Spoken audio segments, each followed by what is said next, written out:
Assalamualaikum. Welcome to Kayal Adupangarai.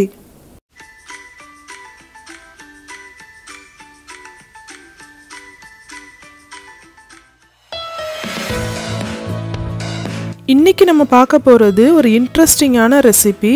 இப்போ யூடியூப்ல ட்ரெண்டிங்ல இருக்கிற ஒரு கேக் ரெசிபி தான் இது. அது என்னன்னு பார்த்தீங்கன்னா rose milk cake. Rose milk வந்து இப்போ குடிக்க மட்டும் இல்லை, நம்ம சாப்பிடவும் செய்யலாம். இது அவ்வளோ டேஸ்டாக இருக்கும். இது செய்கிற மெத்தடும் ரொம்ப சிம்பிள் தான். கண்டிப்பாக எல்லோரும் ட்ரை பண்ணி பாருங்கள்.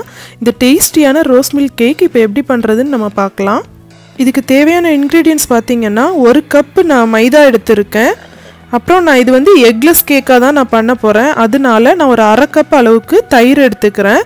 எக்கு சாப்பிட்றவங்க நீங்கள் வந்து இதுக்கு தயிருக்கு பதிலாக 2 முட்டை யூஸ் பண்ணிக்கலாம். முட்டை சாப்பிடாதவங்க தயிர் எடுத்துக்கோங்க. அப்புறம் இதில் ஒரு 1/2 கப் அளவுக்கு சுகர் எடுத்துக்கிறேன். அப்புறம் 1/4 கப் எண்ணெய், 1/4 கப் பால் எடுத்துக்கோங்க. அப்புறம் இதில் 1 teaspoon baking powder, 1/2 teaspoon baking soda எடுத்திருக்கேன். அவ்வளோதான் இதுக்கு தேவையான இன்க்ரீடியன்ட்ஸ். இப்போ மைதா கூட பேக்கிங் பவுடர், பேக்கிங் சோடா இது ரெண்டையும் சேர்த்துக்கோங்க. சேர்த்து ஒரு ஸ்பூனை வச்சு லைட்டாக மிக்ஸ் பண்ணி விட்டுக்கோங்க. இப்போ இதை நம்ம சலிச்சு எடுத்துக்கலாம். நம்ம சலிச்சு எடுத்துக்கிட்ட இந்த மாவை இப்போ ஒரு சைடில் வச்சுக்கோங்க. நம்ம இப்போ பேட்டர் ரெடி பண்ணிடலாம். நான் ஃபுட் ப்ராசஸர் யூஸ் பண்ணியிருக்கேன். நீங்கள் ஹேண்ட் பிளெண்டர், விஸ்க்கு எது வேணால் யூஸ் பண்ணிக்கலாம். எதுனாலும் பிரச்சனை இல்லை. ஃபஸ்ட்டு சுகர் சேர்த்துக்கலாம். அப்புறம் தயிர் சேர்த்துக்கோங்க. நீங்கள் எக் யூஸ் பண்ணிங்கன்னா எக் சேர்த்துக்கோங்க. அப்புறம் ஆயில் சேர்த்துக்கோங்க. அப்புறம் 2 டேபிள் ஸ்பூன் அளவுக்கு நான் ரோஸ் சிரப் சேர்த்துக்கிறேன். இப்போ இதை நல்லா விஸ்க் பண்ணிக்கலாம். நான் இதில் ஃபுட் கலர்ஸ் எதுவும் சேர்க்க போகிறது இல்லை. இது கேக்கோட கலர் உங்களுக்கு நல்ல பிங்கிஷாக வேணும்னா நீங்கள் வந்து இது கூட பிங்க் ஃபுட் கலர் சேர்த்துக்கலாம். அதே மாதிரி உங்ககிட்ட ரோஸ் சிரப் இல்லைன்னா நீங்கள் ரோஸ் எசன்ஸ் இருந்துச்சுன்னா அது 1 டீஸ்பூன் சேர்த்துக்கோங்க. சேர்த்துட்டு பிங்க் ஃபுட் கலரும் சேர்த்துக்கோங்க. இப்போ நம்ம சேர்த்த இன்க்ரீடியன்ட்ஸ் எல்லாமே நல்லா மிக்ஸ் ஆயிடுச்சு. இப்போ இது கூட நான் மைதா மாவை கொஞ்சம் கொஞ்சமாக சேர்த்து மிக்ஸ் பண்ணிக்க போகிறேன்.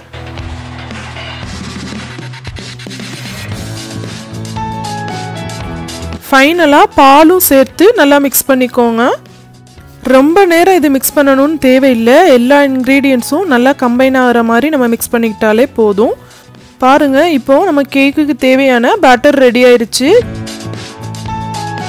இப்போ நான் ஒரு பேக்கிங் ட்ரே எடுத்துருக்கிறேன். அதில் 1 டீஸ்பூன் அளவுக்கு ஆயில் சேர்த்துக்கோங்க. சேர்த்துட்டு இந்த ஆயிலை இந்த ட்ரே ஃபுல்லாக நம்ம நல்லா ப்ரஷ் பண்ணி விட்டுறலாம். ஆயில் ப்ரஷ் பண்ணிவிட்டு நான் இதுக்கு மேலே நான் பட்டர் பேப்பர் வச்சுக்கிறேன். பட்டர் பேப்பர் இல்லைனாலும் பிரச்சனை இல்லை. நம்ம ஆயில் சேர்த்துருக்கிறனால கேக் அழகாக கலண்டு வந்துடும். இப்போ இந்த பட்டர் பேப்பர் மேலேயும் நான் கொஞ்சமாக ஆயில் சேர்த்துட்டு எல்லா பக்கமும் ஸ்ப்ரெட் பண்ணி விட்டுக்க போகிறேன். இப்போ இதில் நம்ம ரெடி பண்ணி வச்சுருக்க அந்த பேட்டரை சேர்த்துடலாம். மாவு ஃபுல்லாக சேர்த்ததும் இந்த ட்ரேயை லைட்டாக இந்த மாதிரி தட்டி விடுங்க. உள்ளே ஏதாவது ஏர் இருந்துச்சுன்னா அது ரிலீஸ் ஆயிரும். இப்போது நம்ம இதை பேக் பண்ணிக்கலாம். நான் இதை அவனில் தான் பேக் பண்ண போகிறேன். அவன் இல்லாதவங்க ஸ்டவ்வில் எப்படி பேக் பண்ணணும்னு நான் சொல்லித்தரேன். ஸ்டவ்வில் இந்த மாதிரி ஒரு பேன் வச்சுட்டு ஹீட் பண்ணிக்கோங்க. அது ஹீட் ஆனதும் இதே மாதிரி ஒரு ரிங் உள்ளே வச்சுட்டு அந்த ட்ரேயை இந்த ரிங்குக்கு மேலே வச்சிருங்க. வச்சுட்டு ஒரு மூடி போட்டு மூடி வச்சிருங்க.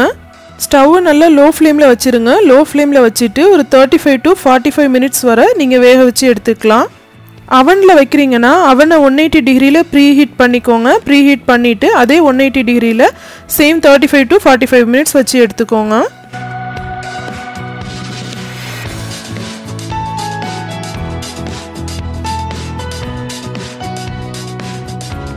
இப்போது நான் பேக் பண்ணி எடுத்துக்கிட்டேன். இது குக்காக இருக்கான்னு நீங்கள் செக் பண்ணுறது எப்படின்னா இந்த மாதிரி ஒரு ஸ்டிக் வச்சு குத்தி பாருங்கள். அது இது ஸ்டிக்கில் ஒட்டாமல் இப்படி வரணும். அப்படி ஒட்டுச்சுன்னா உள்ளே சரியாக வேகாமல் இருக்குதுன்னு அர்த்தம். கூட ஒரு 5 or 10 மினிட்ஸ் நீங்கள் வேக வச்சு எடுத்துக்கலாம்.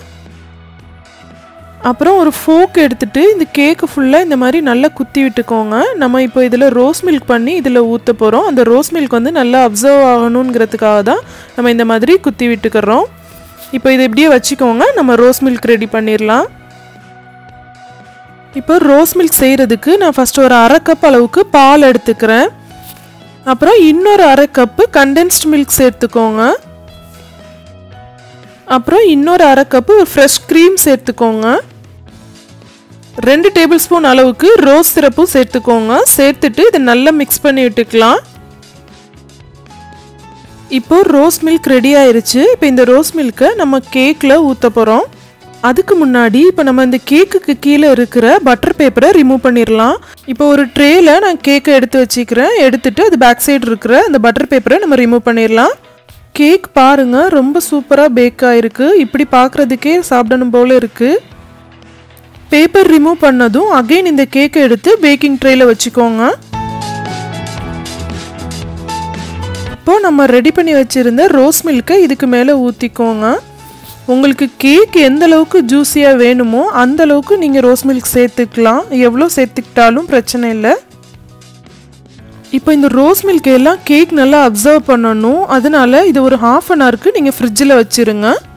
நெக்ஸ்ட்டு நம்ம ஃப்ராஸ்டிங் ரெடி பண்ணிடலாம். அதுக்கு நான் 1 கப் அளவுக்கு விப்பிங் க்ரீம் எடுத்திருக்கேன். 1 கப்பு 200 ml அளவுக்கு எடுத்துக்கோங்க. அதே மாதிரி க்ரீம் வந்து நல்லா கூலாக இருக்கணும்.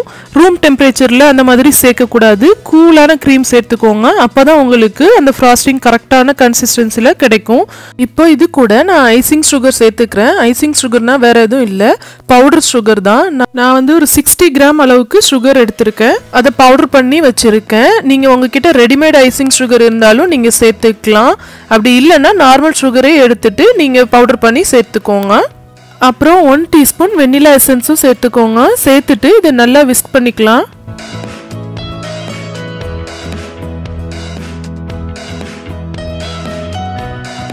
இப்போ நம்மளோட ஃப்ராஸ்டிங் ரெடி ஆயிருச்சு. பாருங்க இதோட கன்சிஸ்டன்சி எப்படி இருக்குன்னு. நல்லா திக்கா சூப்பராக இப்போ ரெடி ஆயிருச்சு.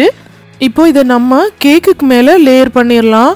கேக்குக்கு மேலே உள்ள லேயர் மட்டும் நான் கட் பண்ணி எடுத்துட்டேன், அது ஈவனாக இல்லாதனால.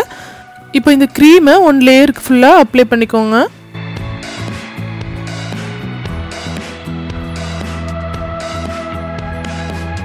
டாப் லேயர் உங்களுக்கு எந்த மாதிரி டிசைன் பண்ணணுமோ அந்த மாதிரி நீங்கள் டெக்கரேட் பண்ணிக்கலாம். ஃபைனலாக நான் மேலே கொஞ்சம் பிஸ்தா கட் பண்ணி தூவி விட்டுக்கிறேன். உங்ககிட்ட ரோஸ் பெட்டல்ஸ் இருந்தாலும் மேலே லைட்டாக ஸ்ப்ரிங்கிள் பண்ணிக்கோங்க. பார்க்குறதுக்கு ரொம்ப அழகாக இருக்கும். அவ்வளோதான். இப்போ ரொம்பவே டேஸ்டியான ரோஸ் மில்க் கேக் ரெடி ஆயிருச்சு. இப்போ நம்ம இதை கட் பண்ணி சர்வ் பண்ணிடலாம்.